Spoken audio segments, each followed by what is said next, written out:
သက်များအားလုံးပဲမင်္ဂလာပါရှင်။လာပြည့်ညချန်နယ်ကနေပရိသတ်များအားလုံးကိုပြန်လည်လို့ကြိုဆိုလိုက်ပါရစေ။ဒီနေ့မှတင်ဆက်ပေးမယ့်ဇလန်းလေးကတော့တတိအတန်ဝေကရပွဲရဲမှတ်တမ်းမှုခင်းဖြစ်ရမှန်ဇလန်းလေးပဲဖြစ်ပါရစေ။ဟုတ်ကဲ့။ဒါဆိုရင်တော့ဇလန်းလေးကိုစတင်လိုက်ပါတော့မယ်။မိုက်ရိုင်းလိုက်လေကွာ။ဘာမောင်ကတောက်တစ်ချက်ကိုခပြင်းပြင်းခေါင်းရင်းနဲ့မိကျော်ကြီးများထောင်တက်လာအောင်အန်ကိုတင်းတင်းကြိတ်လိုက်မိတယ်။ဘာမောင်ရင်နဲ့ခံပြင်းမှုကဒီမခံနိုင်လောက်အောင်ဖြစ်ပေါ်လာခဲ့ရသည်မှာတားအတွက်မရအတွက်မဟုတ်အမေမိဘအတွက်လည်းမဟုတ်ဘာမောင်ကတကိုယ်ရီလူပြိုကြီးပဲဖြစ်ပါတယ်။သူ့ရဲ့ခံပြင်းမှုကသူ့ရဲ့တဦးကြီးသောအမားဖြစ်သူချင်းမီတွဲဖြစ်ပါတယ်။သူတို့မှာဒီမောင်နှမနှစ်ယောက်ပဲရှိတယ်။ငယ်စဉ်ကလေးကသူ့အပေါ်အနိုင်ကျင့်တတ်တဲ့မိုးဟင်းကအရွယ်ရောက်တဲ့အခါမှာသူ့အမမကျင်မီကိုအပိုင်စီးပြီးတော့အနိုင်ယူလိုက်ပြန်တယ်။အမဖြစ်သူမကျင်မီကိုယ်တိုင်ကမိုးဟိတ်အပေါ်မှာမေတ္တာရှိနေတဲ့အခါဘာမောင်အနေနဲ့မတားဆီးနိုင်တော့ဖြစ်သည်မြအကြောင်းကိုအကောင်းကြီးပဲဆိုပြီးသဘောထားကအမဖြစ်သူရဲ့စိတ်ချမ်းသာမှုကိုအရေးပေးခဲ့ရတယ်။သူ့စိတ်ထဲမှာတော့မိုးဟိတ်အပေါ်ရောက်ဖတယောက်ဆိုပြီးရင်းနှီးဆက်ဆံမှုမပြုခဲ့ဘဲနဲ့အလိုက်ထိုက်ပဲနေခဲ့ရတယ်။စိတ်ထဲမှာတော့တိတ်ပြီးတော့မကျေနပ်ဘူးပေါ့။ဟောအခုကြည့်တော့လေအမဖြစ်သူမကျင်မီကိုမိုးဟိန်းကမူးမူးနဲ့ရိုက်လိုက်တဲ့အတွက်ခေါင်းမလေးချက်ချုပ်လိုက်ရတယ်တဲ့အမဖြစ်သူမကျင်မီကအမေနဲ့မောင်မကြားသိစေခြင်းမိမဲ့တယောက်စကားတယောက်နာကြားခဲ့ရတယ်ဒီတော့ငကိုကမှမကျေနပ်တဲ့ဘာမောင်တယောက်ဒေါသအိုပောက်ကွဲခဲ့ရတယ်စိတ်ထဲမှာတော့နေသေးတပါဂျုံထဲကကြိုသေးတပါတများများဆိုသလိုမကျေနပ်စိတ်ကိုတီးထားခဲ့တယ်အခွင့်အခါကြုံရင်တော့ဘာမောင်အကြောင်းကောင်းကောင်းကြီးသိစီမယ်လို့အညိုစိတ်ကိုမျိုးသိပ်ထားခဲ့တယ်။ဒီနေ့တော့သူစောင့်မျှော်နေတဲ့နေ့ကိုရောက်လာခဲ့တယ်။မိုးဟိန်းတယောက်မနှက်ပြန်ရွှေပုံသားရွာကနေမြင်းကြံမျိုးကိုပဲစင်းကုံသွားရောက်မယ်လို့တေချာပေါက်သတင်းကိုကြားခဲ့ရတယ်။တူသတင်းကိုဘာမောင်သိရတာနဲ့အစီအစဉ်တစ်ခုကိုရေးဆွဲပြီးသူ့အပေါ်အမြဲတမ်းလိုက်ရောတတ်တဲ့မြမောင်တန်းကိုရောက်လာတော့တယ်။မြမောင်နဲ့တွေ့တော့မြမောင်ကိုအကူအညီတောင်းတော့တယ်။ကျွန်တော်လုပ်ပြရမှာကမနက်ဝေဒီဝေလင်းမှာခမရရာခွက်ထဲကစောင့်ရမှာမဟုတ်လားနောက်ပြီးတော့ဘာလုပ်ပြအောင်မလဲမင်းပထမဆုံးလုပ်ပြရမှာကတော့အဲ့ဒါပါပဲမြမောင်ဒါပေမဲ့မင်းငားလေခွက်ထဲလာတာကိုတော့ဘသူ့ကိုမှမမြင်စေချင်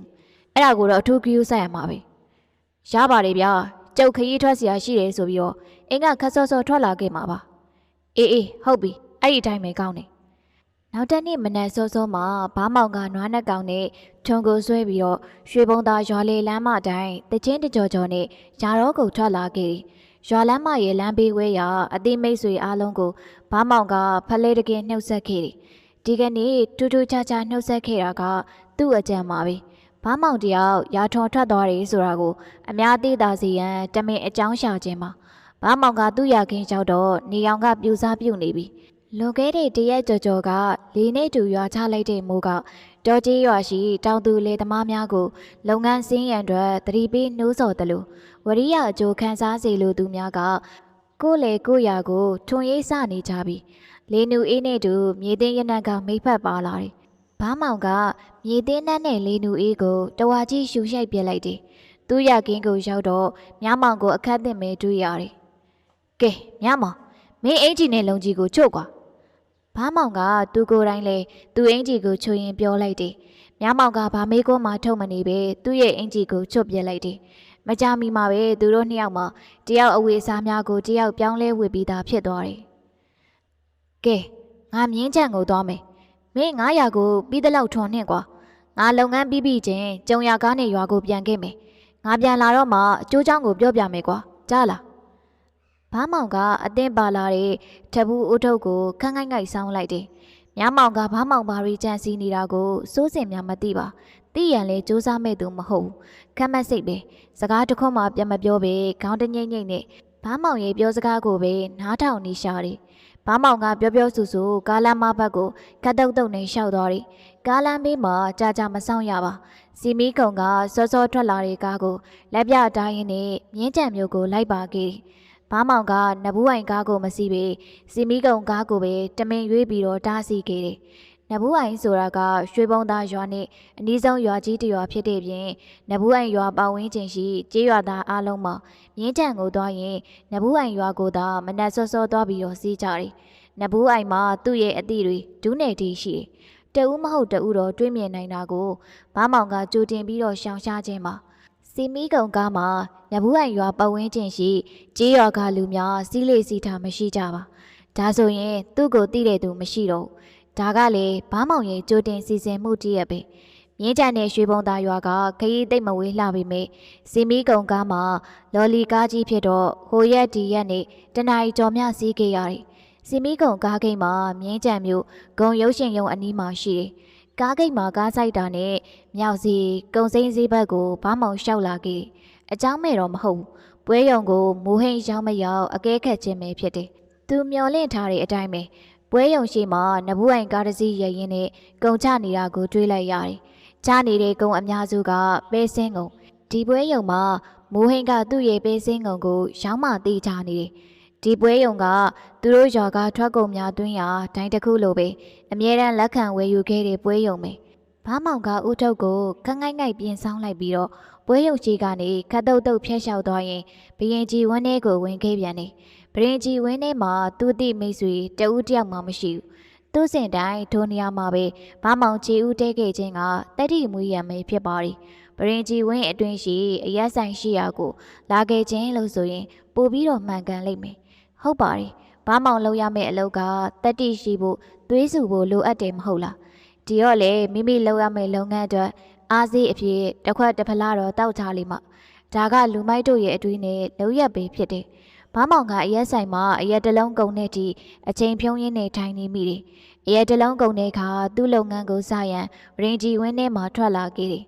မူဟိန်ပွဲရုံကိုရောက်တဲ့အခါခလန်းလန်းကနေအကဲခတ်ကြည့်တယ်ပွဲရုံရှိမှလူရှင်းသွားပြီပဲကျင်ပြီးတော့ဈေးဝယ်ထွက်ကြခြင်းဖြစ်လိမ့်မယ်မြင်းကျက်မျိုးမှာ1993ခုနှစ်ကမြောက်ဈေးခေါ်ကုံစိမ်းဈေးကိုမီးအကြီးကျယ်လောင်ကျွမ်းခဲ့သည်မှာတစ်ဈေးလုံးမေပြချခဲ့ရတယ်အဲ့ဒီလိုမီးလောင်ပြီးတဲ့နောက်ဆိုင်ကန်းများပွဲရုံများမှာယာယီသဘောအနေနဲ့စောက်ထားခွင့်ရှိတယ်ထို့ကြောင့်ဆိုင်ကန်းများမှာလုံလုံကြုံကြုံမဟုတ်ဘဲနဲ့ရှေးနောက်တူးရှူပေါက်ပြီးဆက်လွယ်စောက်ထားရတယ်တချို့သောဆိုင်ကန်းများမှာလည်းချက်ချင်းကြီးပြန်လည်မစောင်းနိုင်ကြသေးတော့ဆိုင်များပွဲရုံများမှာကျွတ်တို့ကျေးတဲ့နဲ့ဈေးနဲ့ပဝင်းကျင်အနှံ့မှာပြန့်နေကြတယ်ယခုပဲပွဲရုံမှာလည်းယာယီတီဆောက်ထားတာမို့ဘာမောင်တယောက်နောက်ဖေးရှိအိမ်သားများဘက်ကနေလှည့်ဝင်ခဲ့တယ်ပွဲရုံရဲ့နောက်ဖေးဘက်ကဝင်ကြည့်လိုက်တာနဲ့မိုးဟိန်းကိုအခန်းသစ်မင်းတွေ့ရတယ်မိုးဟိန်းကိုတွေ့ရတာကပဲသူ့ဘက်ကအရေးတာနေပြီမနဲ့စောစောထပြီးတော့နဘူးအိုင်ကနေကားစီးလာခဲ့ရတော့ပဲချင်ပြီးတာနဲ့မိုးဟိန်းတယောက်ပွဲရုံရဲ့နောက်ဖေးတန်းလျားပေါ်မှာနှစ်ချိုက်ချိုက်ကြီးအိမ်မောကျနေပြီနောက်ဖေးကန်းကိုသုံးတက်သားနဲ့ကာရန်ထားတာကဘာမောင်အဖို့လူမမြင်အောင်အကာအကွယ်ပေးထားတယ်လို့ဘာမောင်ကလည်းရရှိတဲ့အခွင့်အရေးကိုတွေးတော့မနေတော့ပဲမိုးဟိတ်အနီးကိုတဖြည်းဖြည်းတိုးကပ်လာရင်အိတ်ထဲမှာအသင်းထဲလာတဲ့ဓမြောင်နဲ့တအားကုန်ထိုးဆိုင်ချလိုက်တယ်မိုးဟိတ်မှာအတန်အောင်မထွက်နိုင်တော့ဘာမောင်ကပွဲရုံနောက်ဖေးကနေခတ်တုတ်တုတ်ပဲပြန်ထွက်ခဲ့တယ်ဖြစ်ရက်ကမြန်ဆန်လွန်းလာတယ်မိနစ်ပိုင်းအတွင်းမှာမို့ဘသူတဦးတယောက်မှမသိလိုက်မမြင်လိုက်ကြဘူးဘာမောင်တယောက်ဆယ်မြောင်းကားပေါ်ကဆင်းပြီးရွှေဘုံသားရွာဘက်ကိုမသွားပေသူ့ရာကင်းရှိရာကိုခတ်တုတ်တုတ်ပဲရှောက်ခဲ့တယ်သူ့ရာကင်းမှာမြမောင်ထွန်ရက်ထားတော့ပြီးစီးတောင်နေပြီမြမောင်ကလည်းဘာမောင်မှားထားတဲ့အတိုင်းသူပြန်လာကိုစောင့်နေတယ်ကိုဘာမောင်ပြန်လာခဲ့ပြီလားမြမောင်ကစီးကြိုနှုတ်ဆက်လိုက်တယ်ဘာမောင်ကခေါင်းကအုတ်ထုပ်ကိုချွတ်ပြီးတော့သူ့ကိုယ်သူရက်ခတ်နေလိုက်တယ်လေဘူးတစ်ချက်ကိုမှုတ်ထုတ်ပြလိုက်တယ်ရွာပြန်ရောက်မှသူ့အတွက်အဆင်ပြေမှာဖြစ်တော့ရရကားနဲ့အမြန်ပြန်လာခဲ့ခြင်းပဲဖြစ်တယ်။ဘန်းနဲ့လေလုပ်ငန်းအဆင်ပြေခဲ့ရဲ့လား။မြမောင်ကထပ်မံပြီးတော့မေးခွန်းထုတ်ပြန်နေ။ဘာမောင်ထွက်သွားတဲ့ကိစ္စကိုသူကမသိပေမဲ့အရေးကြီးတဲ့ကိစ္စပါလို့ပြောထားတော့မေးလိုက်ခြင်းဖြစ်လိမ့်မယ်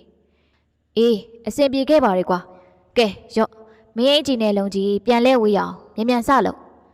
့ခဏကြာမှဘာမောင်နဲ့မြမောင်တို့အင်ကြီးလုံးကြီးများလဲဝဲလို့ပြည့်စည်သွားကြပြီမင်းညနေပိုင်းလောက်မှရွာကိုပြန်ခဲ့တော့ငါတို့အခုပဲထွန်းနဲ့နွားသိမ့်ပြီးတော့ရွာပြန်တော့မယ်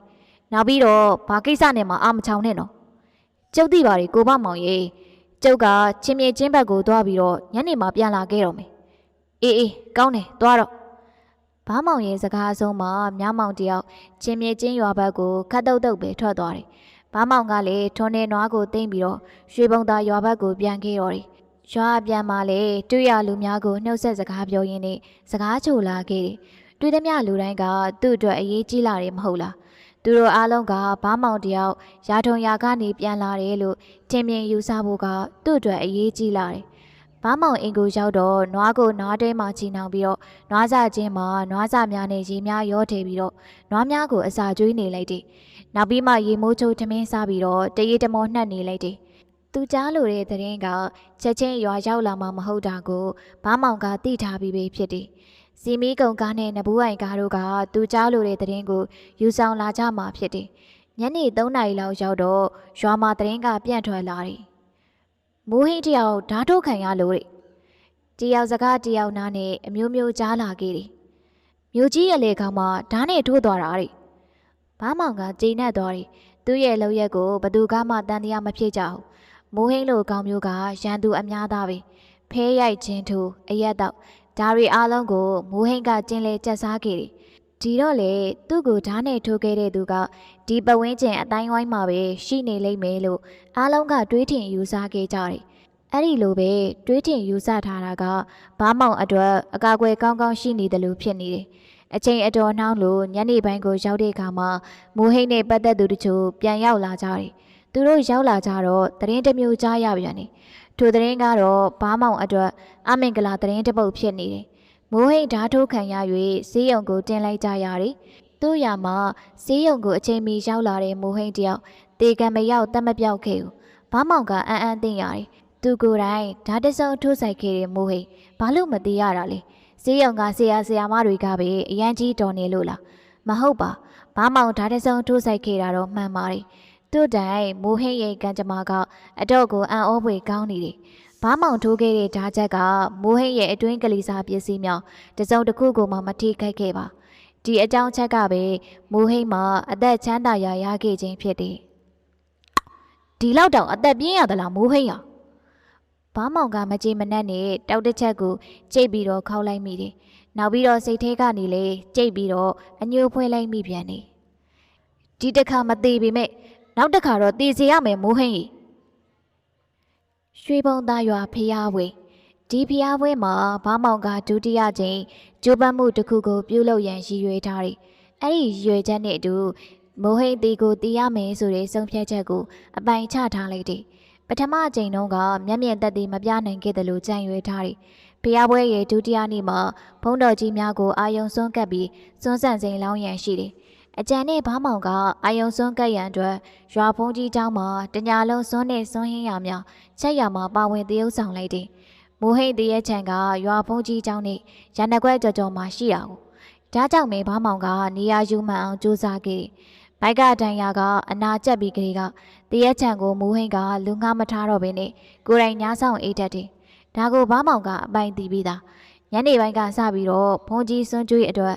ချက်ရေးပြုတ်ရေးကိုစေတနာရှင်အဖွဲ့ဝင်များကစူးစီးပြီးလုပ်ကြတယ်။တိုးရွာတဘာဝအရောက်ချက်ရင်ပြုတ်ရင်ချွေးတန်တရွှေရွှေနဲ့လောက်ကင်ကြတယ်လို့အတောက်စားဝါသနာပါသူများကလည်းဘုံကြီးကွေရမှာပလင်းကိုဖုတ်ပြီးတော့အချင်းချင်းအချက်ပြပြီးတော့တောက်ကြစားကြတယ်။ကြီးရွာတဘာဝမှာတကူချစ်စရာကောင်းနေ။တာရေးနာရေးချက်ပြုတ်ရမှာအတောက်စားကမိဖက်ပါလာတတ်တယ်။သူ့စဉ်တိုင်းခိုက်ရန်ဒေါသဖြစ်ခြင်းကိုအလင်းရှောင်ကျင်တတ်ကြတယ်။သူထဲမှာဘားမောင်တယောက်လေးအပါဝင်မှာသူ့ရမှာဘားမောင်ကသူ့လုပ်ငန်းအတွက်ပထမပိုင်းမှာအယမတော့ဖင်းနေရှောင်ဖေဖေလုံနေလိုက်တယ်။စွန်းဟင်းအတွက်ပြင်ဆင်ရင်းနဲ့အချိန်ခါကိုစောင့်နေလိုက်တယ်။သူလှုပ်ဆောင်ရမှာကအချိန်ကိုက်မှဖြစ်မှာစောနေလို့လေအထာမကိုက်တယ်လို့နောက်ကျနေလို့လေအခွင့်ခါလွဲမှားမှာကိုစိုးရင်ရတယ်။ထို့ကြောင့်ပဲဘားမောင်ကစွန်းထမင်းစွန်းဟင်းချက်သူများရဲ့ငိုင်မြင့်မဲ့အချိန်ဖြစ်တဲ့ည2 နာရီလောက်ထိအင်ဒီမပြတ်နေခဲ့တယ်။ဘုံကြီးစွန်းကျွေးအတွက်သူလှုပ်ဆောင်နေတာကိုအများမြင်မှရှိနေဖို့အရေးကြီးတယ်။ဒါကသူ့အတွက်တော့ချက်ပဲဖြစ်တယ်။နိုင်ပြန်2 ချက်သာမှ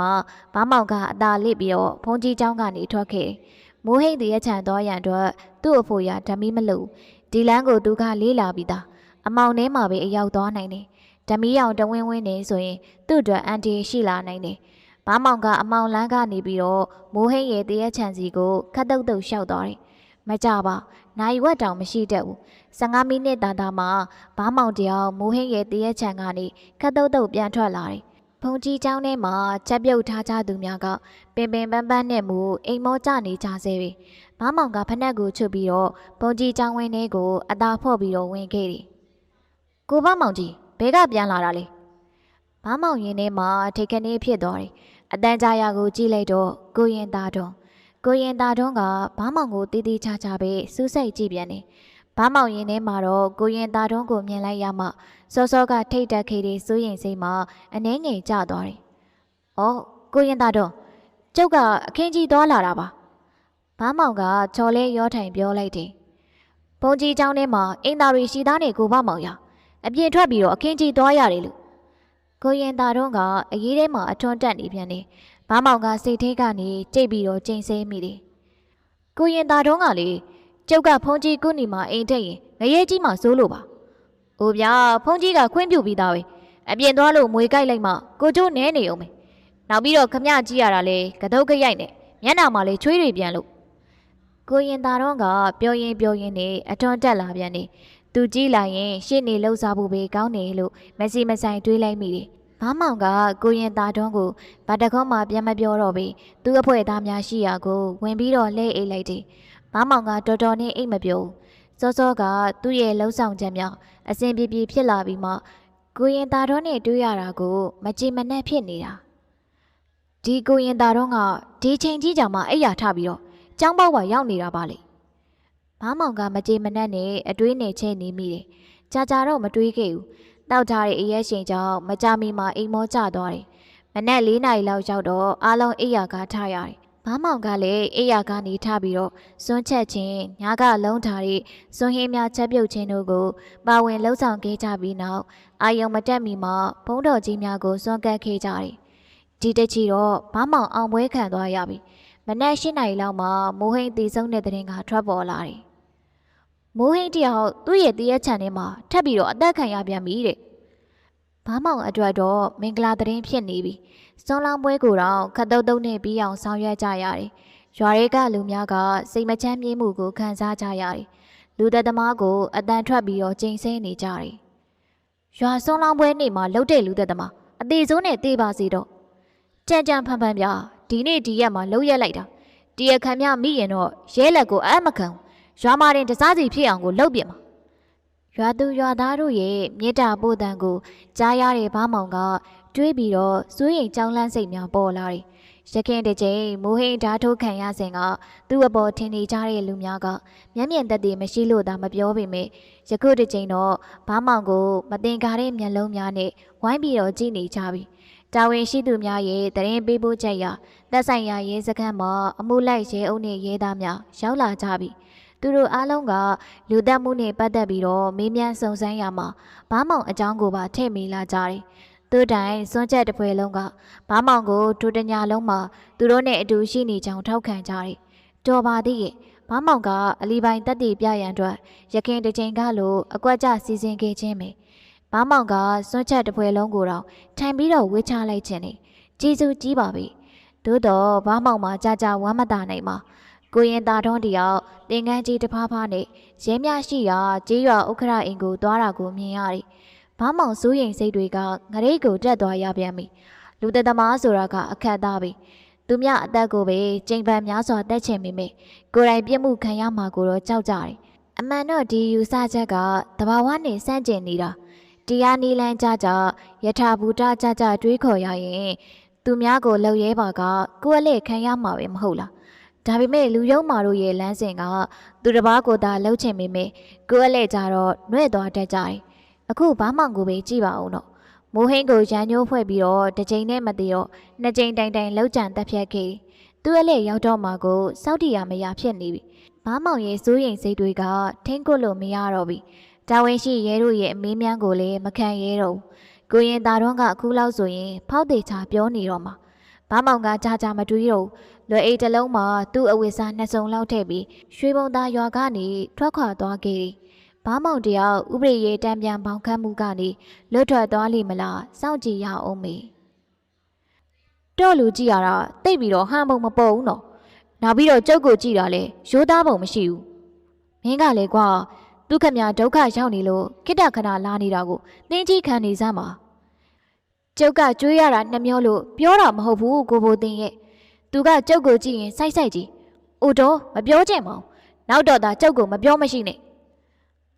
ငါးစုံမျိုးနယ်ပိုင်းဖြူတွင်းကုန်းကြီးရွာမှာကိုပိုင်ထက်တဲမှာတဲထိုးထမ်းတက်ရင်းနဲ့ထမ်းလျက်ချက်နေတဲ့ဖြူတွင်းကုန်းရွာသားကိုဘိုတင်နဲ့မိလာအီတို့ပြောနေကြခြင်းဖြစ်ပါတယ်။မန္တလေးတိုင်းမြင်းခြံမြို့နယ်ရွှေဘုံသားနဲ့ငါးစုံမြို့နယ်ဖြူတွင်းကုန်းကြီးရွာတို့မှာနေချင်းကဆက်ဆက်နေတာမို့တိတ်ပြီးတော့မဝေးလာပြီ။ဘားမောင်နဲ့ဘိုးတင်တို့က